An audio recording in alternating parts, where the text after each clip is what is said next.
everybody? John Bowman here today, hosting Inside the Lines. We had to give Mackenzie a day off at some point, so I'm filling in for her today. Hopefully, we don't let anything on fire today. So we're gonna bring Jake in to start, and we're gonna start with some college football props. How you doing, Jake? I'm good. Yeah, the guy. It's a all guy takeover today. So hopefully we don't screw up too bad. So let's start off with Ashton Genty for Boise State. His line's at 2.5. You get a Prize Picks underdog. I haven't seen it post on any sports books yet, but if it does, I'd assume it'd probably post at 2.5 at -125, maybe on DK.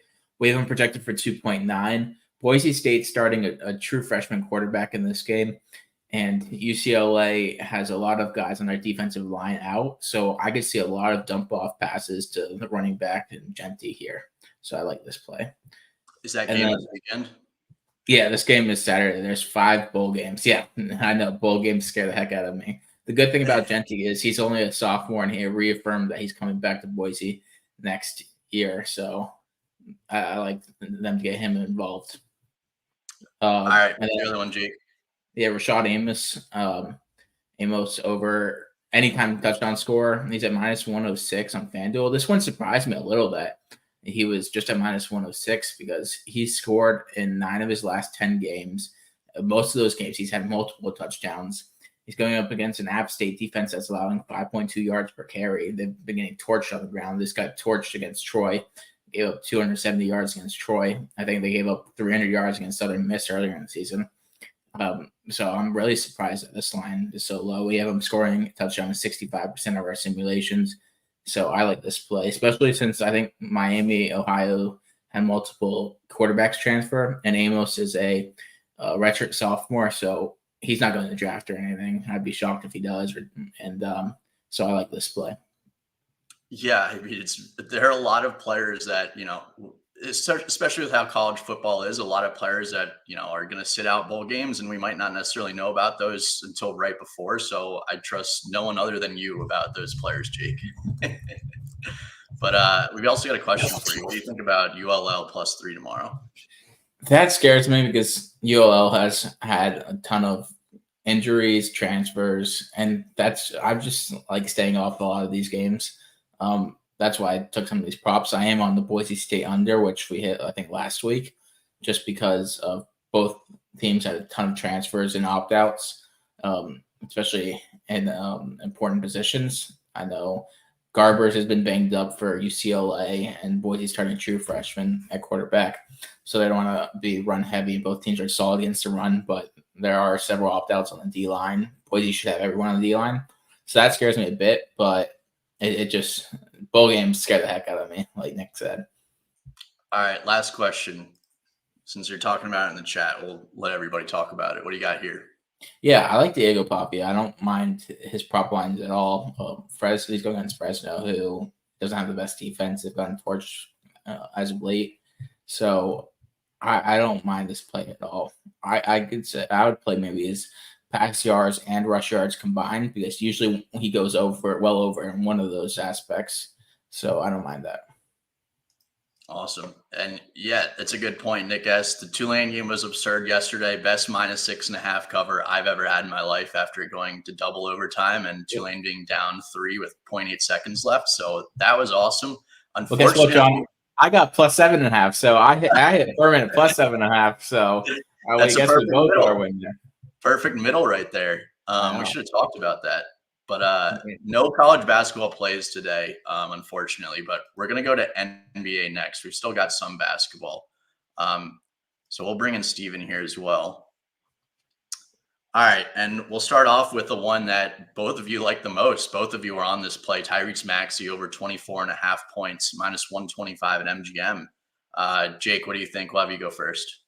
Yeah, so a big theme of mine today is going back to players who screwed me the other day, but I like their value to bounce back. We had Maxey over 26.5 the other day, and he went 2 for 13, 0 for 6 from 3-pointers against the same Detroit team. But this game's at home now, and that line was 26.5. This is just at 24.5. It's gone up to 25 in a lot of places, even 25.5. So find the best value. I'll look at odds jam for you real quick. And but I really love this matchup for him. Like I said the other day, that Detroit's really bad against point guards, and Maxi's been really good, except for the last game. He's averaging 27 at home. This is a home game. That other game was on the road. So you get 24.5 on SI at minus 133 still. A lot of places are 25.5. Bet Rivers 25.5. It's 24.5 at minus 175 on DK. And so you're getting good value if you shop around. This line's all over the place. Steven, what do you got there? Oh, you're muted. Oh, your mic's just out. Okay. All right. We'll let Steven figure that. Oh, I think you're good.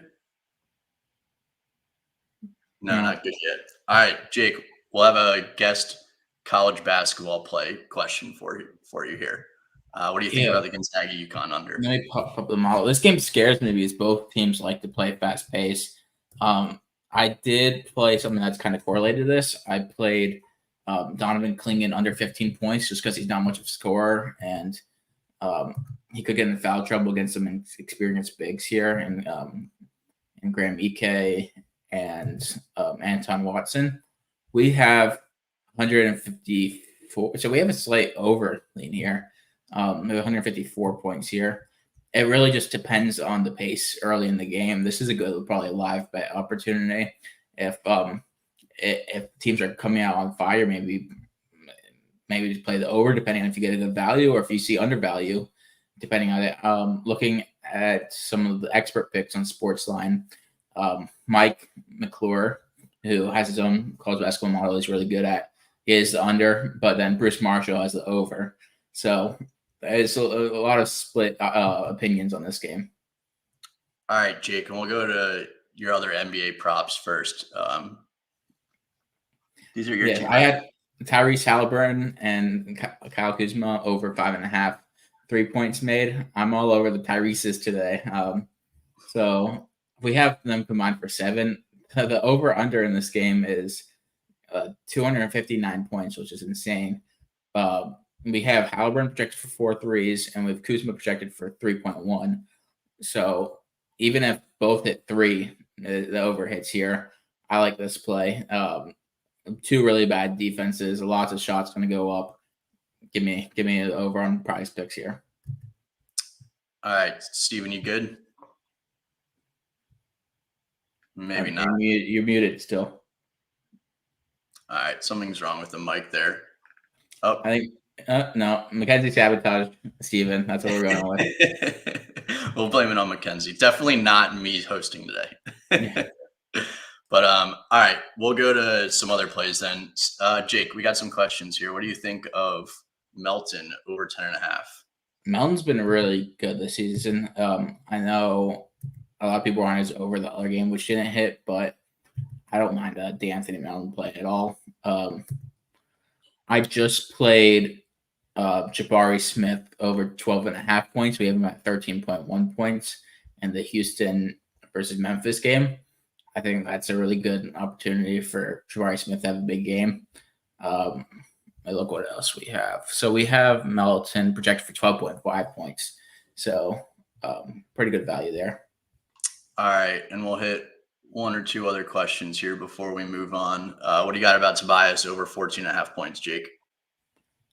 Tobias Harris? No idea. We have him at 16 points. So again, this game scares me because Detroit's so bad. They've lost 20 in a row. They're 2-22. That they might just sit some of their better players, Philly, if they're blowing them out. So it scares me. All right, and we'll go one more NBA question here. Siakam over 38.5 points, rebounds, assists. Sorry. Siakam. Siakam. I like the Siakam. Let's see. We have him at 25.6. So we have 30. We have him at right around 38.5. So I know he torched Atlanta the other day, and he's a really good matchup in this game. So I don't mind that play at all. It should be a close game, should be a high-scoring game. So I don't mind that play at all. All right. Steven, we'll try one more time. Are you good? No, I can't hear you. All right. Well, we'll move on to NFL now. Steven has another play in the Celtics -6.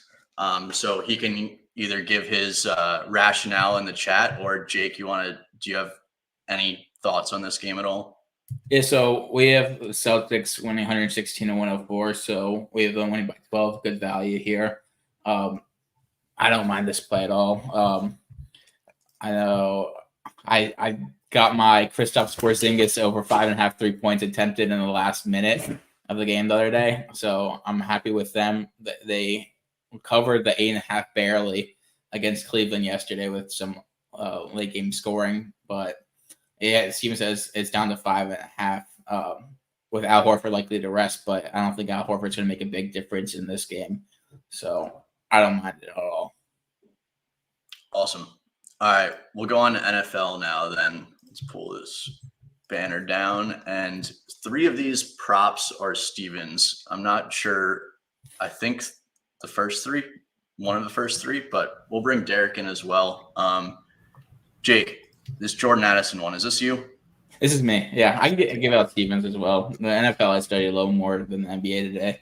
But this is my prop. This is just like the Tyrese Maxey. I was on Jordan Addison over 33.5 last week. And thanks to some terrible quarterback play in a 3-0 game, it didn't even – I got close because once Nick Mullins came in, he had a 20-yard reception, which gives me a little optimism here. Mullins' passing yard line is at 240 yards here. So they're expecting quite a bit of passing yards from Mullins. And as long as Justin Jefferson is so it looks like Kristaps might be out. As long as Justin Jefferson is playing and he's healthy, Addison should be on the cornerback 2 from Cincinnati, which should give him better matchups, and hopefully they throw the ball, especially with Alexander Mattison out. Yeah, so someone mentioned in the chat, Mark, that Porzingis is out. I'm assuming he plays on the Celtics now, so we're not going to like the value on the Celtics anymore. So scratch that play, everybody. We'll go on to our next player prop here. It seems like someone in the chat knows exactly what's coming up, but the next player prop, easily my favorite one of the day. Please, Jake, take it. Yeah, I got to give the green wave. Prop with John hosting today. Tajay Spears over 43.5 rushing receiving yards. He has over 100 all-purpose yards in back-to-back weeks. I wanted to play just the receiving yards. I think it was at 15.5, and then or just the rush yards. But because it's those two combined, his line would be like 38, so it gets bumped up quite a bit when you combine the two. So it's at 43.5. And I wanted to play at Prize Picks, but there was no line. Hopefully they post a line. But I really like this matchup against Houston. Will Levis loves dumping the ball down to Tajay Spears. He's been getting a ton of run lately. And because late in the season, Derrick Henry gets a little banged up. He's not at full 100% usage just because they run him into the ground early in the season. Like last year, he got hurt. So I really like the Spears play, and I got to ride with a Green Wave player here for Johnny. Yeah. And as someone who watches Titans games solely to watch Tajay play, I mean, he's been getting like 50% of the snaps, right, Jake? It seems like he's out there on every third down, and he's been playing a ton of snaps, and especially with. So the one thing that scares me is that Houston probably going with Davis Mills. I don't know what you've heard, Derek. So it looks like Davis Mills is going to be starting for this game. So if I was on the Titans, I would take away any kind of risk of losing the ball and give it to the running backs and score some points, because they could definitely run it against the Texans, where they have some injuries in their defense. So they could take advantage of that by keep on pounding the rock. Yeah, but it scares me that if Stroud was playing, I would love this pick even more because it'd be a much higher scoring game. But I still like this play. And yeah, I want a Chase Brown prop as well, Mark. He's a stud. I've been saying in the chat that he ranked 35th in terms of relative athletic scoring in the draft combine out of almost 1,800 running backs the last couple of years. His twin brother, Sidney Brown, plays on the Eagles. They're both studs. They're Canadian. So, yeah, he's and so what I like to look at is how Illinois did last year versus they did this year with their running backs. And the running backs have been terrible this year. So it shows you just how good Chase Brown was in that system. Yeah, then if the Bengals want to win games, they need to give him the ball because he's very explosive. Mm-hmm. I was surprised by how fast he was in the combine. Yeah. We'll go on to your last player prop here, Jake. Devonta Smith over 59.5 receiving yards. Yeah, he's going up against a Seattle defense that's gotten torched the last couple of weeks. They got torched against San Francisco. They got torched against Dallas. A.J. Brown should have Witherspoon guarding him, so Smith should have some good matchups in this game, even though so Seattle's secondary is pretty talented, even though they haven't been that good lately. But we have Smith with 71 receiving yards. I played an alt line over 70, so I like this a lot. In the last 7 meetings, what I just found here, in the last 7 meetings between the Eagles, the Seattle has won 7 of those games. So they're undefeated against them. So I don't know if anything's going to change in this game, but that is impressive. That's a pretty good stat right there. So they're due? Is that what it is? Pretty much. All right, we'll go on to your player props in a second. But first, who wants to answer this one? We got Russell Wilson or Jake Browning this week in the fantasy playoffs. Big decision here. Even answer this in the chat. We have Browning barely ahead of Russell, but Russell Wilson has the higher upside. So it depends how if you're playing against Oakland's defense who just put up 25 points against you and you need the higher upside, maybe you'll go with Russ here. But if you want the safer, maybe Jake Browning, but it's pretty much a toss-up. Yeah, so if you want to look at one thing in particular is the amount of points being scored by each team that we are projecting. So if you look at that, so I'm trying to bring it up now. So it is Russell Wilson and Stevens model. Yeah. So still in the background over here. So we have the Bengals with 22 points and the Broncos with 21. So so it's about the same. But I like the receivers better for Jake Browning than I do for Russell Wilson. Especially with T. Higgins back. Right. So, but you're in the friendly confines of a dome for Russell Wilson for this game. But they're really a conservative offense for Russell Wilson right now. And Jake Browning, they're just letting him air it out. So I would, so we have Jake Browning just above in our rankings. So we like him better than the experts right now. So we have a little bit more faith in him. All right, awesome. And Derek, we're going to move on to your kicker props now. So people love these. Give us your first one, Evan McPherson. All right, so Evan McPherson, and 2 out of his last 3 games that Jake Browning, since we're talking about him, Jake Browning has started. He has made at least 2 field goals. And so the Minnesota Vikings defense has given up 3 field goals on average to opponents in the last 3 games. And the Minnesota Vikings defense is in the top 10 and giving up the least amount of explosive plays. So the model likes it. Those stats coincide with it. So I like it. So if you like the under, you will shop around for minus 120. Awesome. All right, and we'll go to your second kicker prop here, Derek. All right, so Matt Gay for the Colts. So with him in 4 out of the last 6 games, he has made at least 2 field goals in those games. The Steelers are in the top 10 of giving up the most field goals on average to opponents this season. So they give up field goals and not touchdowns, and the model likes it. If you're looking at the under, you get plus money with that at plus 105. Yeah. What do you think about Brandon Aubrey? All right, and we've got Brandon Aubrey. All right, that's a good question. I was looking at that too. But he's a wagon. I know he's automatic. But the thing is the Buffalo is getting healthier now. So I wasn't. they only give up like one field goal per game. And then now, as they're trying to reach the playoffs, they're a little bit more focused on defense and trying to prevent people from scoring.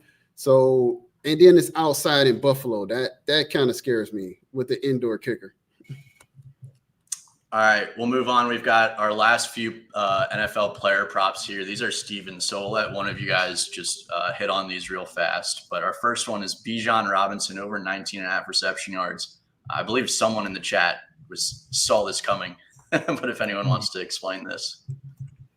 Yeah, so Bijan Robinson, he has actually, I have stats for that. That's why I was trying to post in there today. So with Bijan Robinson, he has right now over 1,100 yards from scrimmage yards this year.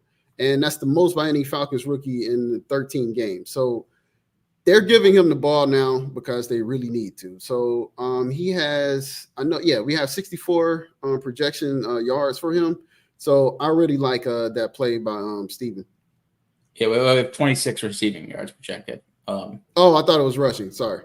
But yeah, receiving yards, yeah, they're trying to get him the ball there too. Actually, they're having him playing at wide receiver sometimes, line up at wide receiver and have him come underneath, which he gets open because everyone wants to guard Drake London. So he's been amazing his last few games. So everyone been wanting to stop him from getting those big plays, and so Bijan will have the opportunity to catch balls underneath. Yeah, he has 11 catches in the last 3 games. Awesome. And we've got one more here. Rico Dowdle from the Cowboys, over 15.5 rushing yards. What do you guys think here? Yeah, I was on his over last week, which easily he had 30 in the first half.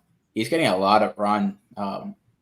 He's getting like 30% of the carries. He's not just a running back too that comes in late in the game. They give Tony Pollard some rest because Tony Pollard is a third down back as well. So Rico Dowdle gets a lot of second down carries, some first down carries, and they put Pollard in on third downs. But I like this play a lot. Dowdle's been really good. He's been getting a ton of carries.